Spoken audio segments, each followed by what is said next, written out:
বিরোধী শিবিরে বড়সড় ভাঙন, শতাধিক কর্মী সমর্থকেরা বিরোধী শিবির ছেড়ে যোগদান করল তৃণমূলে। ২৬ নির্বাচনের আগে ইতিমধ্যেই নিজেদের ঘর গুছিয়ে নিচ্ছে সবুজ শিবির। বিরোধী শিবিরে একের পর এক ভাঙন ধরাচ্ছে ঘাসফুল বাহিনী। শতাধিক বিজেপি ও সিপিএম এর কর্মী সমর্থকেরা একের পর এক বিরোধী শিবির ছেড়ে যোগদান করছে তৃণমূলে। গঙ্গাসাগরের ধসপাড়া সুমতিনগর ১ নম্বর গ্রাম পঞ্চায়েতের মহেন্দ্রগঞ্জ বাজারে গতকাল ২১শে জুলাইয়ের সমর্থনে একটি প্রস্তুতি সভার আয়োজন করা হয়। উক্ত এই প্রস্তুতি সভায় উপস্থিত ছিলেন মথুরাপুর লোকসভা কেন্দ্রের সাংসদ বাপি হালদার। এছাড়াও উপস্থিত ছিলেন রাজ্যের সুন্দরবন উন্নয়ন মন্ত্রী তথা সাগর বিধানসভার বিধায়ক বঙ্কিমচন্দ্র হাজরা। এছাড়াও উপস্থিত ছিলেন তৃণমূলের একাধিক শীর্ষস্থানীয় নেতৃত্বরা। ২১শে জুলাইয়ের কথা মাথায় রেখে প্রস্তুতি সভা করা হয়। প্রস্তুতি সভা শেষে সাগর বিধানসভার মোট শতাধিক বিজেপি ও সিপিএম এর কর্মীরা তারা তৃণমূলে যোগদান করে। বিরোধী দলের কর্মী সমর্থকদের দলীয় পতাকা হাতে তুলে দিয়ে তৃণমূলে যোগদান করান মথুরাপুর লোকসভা কেন্দ্রের সাংসদ বাপি হালদার। এই বিষয়ে মথুরাপুর লোকসভা কেন্দ্রের সাংসদ বাপি হালদার বলেন, বিরোধীরা তাদের নিজেদের ভুল বুঝতে পেরেছে। এলাকায় উন্নয়ন করার জন্য এবং মাটি মানুষের সরকারের হাত শক্ত করার জন্য তারা তৃণমূলে যোগদান করেছে। এই বিষয়ে এক বিরোধী দলের কর্মী তিনি বলেন, এলাকায় উন্নয়নের ধারাকে অব্যাহত রাখার জন্য প্রায় শতাধিক বিজেপি ও সিপিএম এর কর্মী সমর্থকের আমরা আজকে বিরোধী দল ছেড়ে তৃণমূলে যোগদান করেছি। রাজ্য সরকারের যে উন্নয়নের ধারা মানুষের প্রতিটি বাড়ি বাড়ি পৌঁছে দেওয়ার জন্য আমরা এই ঘাসফুল শিবিরে যোগদান করেছি। সারা বাংলা জুড়ে চলছে। সাধারণ মানুষ যারা খেটে খায় আজকে তাদের পেটে লাথি পড়েছে। তাদের মাথার ছাদের ব্যবস্থা করতে কেন্দ্রীয় সরকার পারেনি, বিজেপি পারেনি। নেত্রী মমতা বন্দ্যোপাধ্যায়, প্রিয় সাংসদ অভিষেক বন্দ্যোপাধ্যায় সাধারণ মানুষের পাশে থেকে তাদের ১০০ দিনের টাকা ফিরিয়ে দিয়েছে। তাদের মাথার উপর ছাদের ব্যবস্থা করেছে।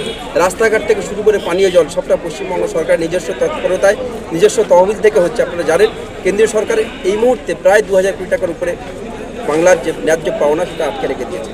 তাই সাধারণ মানুষ বঞ্চনার বিরুদ্ধে দাঁড়িয়ে তৃণমূল কংগ্রেসের পতাকা তলে, মমতা বন্দ্যোপাধ্যায়ের পতাকা তলে, অভিষেক বন্দ্যোপাধ্যায়ের মতাদর্শকে সামনে রেখে এগিয়ে চলার জন্য তারা সংকল্প নেওয়ার জন্য শুধু সাগর নয় সর্বত্র এই ট্রেন্ড চলছে এবং এটা চলবে। এবং আগামী দিন ২০২৬-এ বিজেপি একেবারে নিশ্চিহ্ন হয়ে যাবে, এটা নিশ্চিত থাকবে। পতাকা ধরার লোক থাকবে।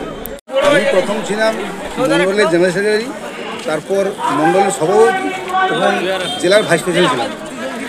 বিজেপি কেন ছাড়লেন? বিজেপি ছাড়লাম, বিজেপির মধ্যে যা সাম্প্রদায়িকতা এবং মমতা ব্যানার্জির যা উন্নয়ন, এই দেখে আমাকে বিজেপি বাধ্য ছাড়তে হলো। তার মাঝে একটা কথা, জেলা নেতৃত্ব, রাজ্য নেতৃত্ব এবং গ্রাসরুট নেতৃত্ব যারা আছে বর্তমান সমস্ত দুর্নীতির সঙ্গে যুক্ত। কেন্দ্র থেকে টাকা এলে ভাগাভাগি, গ্রাসরুটে পৌঁছবে না, মানুষের সঙ্গে সংযোগ নেই, কিন্তু তারা কোনো কাজের দপ্তর নেই, পার্টি ক্ষমতায় আসবে এটা তো চায় না। তার জন্য কি বিজেপি ছাড়লেন? এই তৃণমূলে এসে কতটা কাজ করতে পারবেন কি মনে করছেন? 2026-এ প্রাণ জীবনকে লড়বো এবং লড়ে যাচ্ছি এবং আজ থেকে জয়েন করলাম। ৩০-৪০টা ফ্যামিলিকে আমি জয়েন করিয়েছি এবং আগামী দিনে আরও বহু ফ্যামিলি আমার সঙ্গে জয়েন করবো, তার কথা দিয়েছে। কি নাম আপনার? দীপক। উন্নয়নের জয়, আমাদের মানুষের সরকারের জয়। এরা অনেকেই এই তৃণমূল কংগ্রেসের দলের পক্ষে ছিলেন অনেক দিন আগে, অনেকেই এসছেন, ঘরে ফিরে এসছেন। মমতা ব্যানার্জির উন্নয়ন, সাগরের উন্নয়ন, বঙ্কিমচন্দ্র হাজরার উন্নয়ন ধরেই আমরা সকলে এক হয়ে চলব। ধসপাড়া সমুদ্রনগর অঞ্চল তৃণমূল কংগ্রেস কমিটির পক্ষ থেকে এদের প্রত্যেককে আন্তরিকভাবে শ্রদ্ধা এবং মর্যাদা জানাই। এরা প্রত্যেকেই পূর্ণ মর্যাদা নিয়ে দল করবেন। আমরা সবাই মিলে 2026-কে স্বাগত জানাবো। কানে কান মিলিয়ে আমরা যথারীতিভাবে নির্বাচনে লড়তে পারবো এবং DS-1-এর মাটি থেকে আমরা বঙ্কিমচন্দ্র হাজরাকে যিনি প্রার্থী হবেন তাকে বিপুল ভোটে জয়লাভ করে দেবো। আমরা সবাই সম্মিলিত প্রচেষ্টার উপর সবাইকে আন্তরিকভাবে ধন্যবাদ জানাই। আপনার নাম? আমার নাম অশোক কুমার জানা, সভাপতি ধসপাড়া সমুদ্রনগর 1 অঞ্চল তৃণমূল কংগ্রেস কমিটি।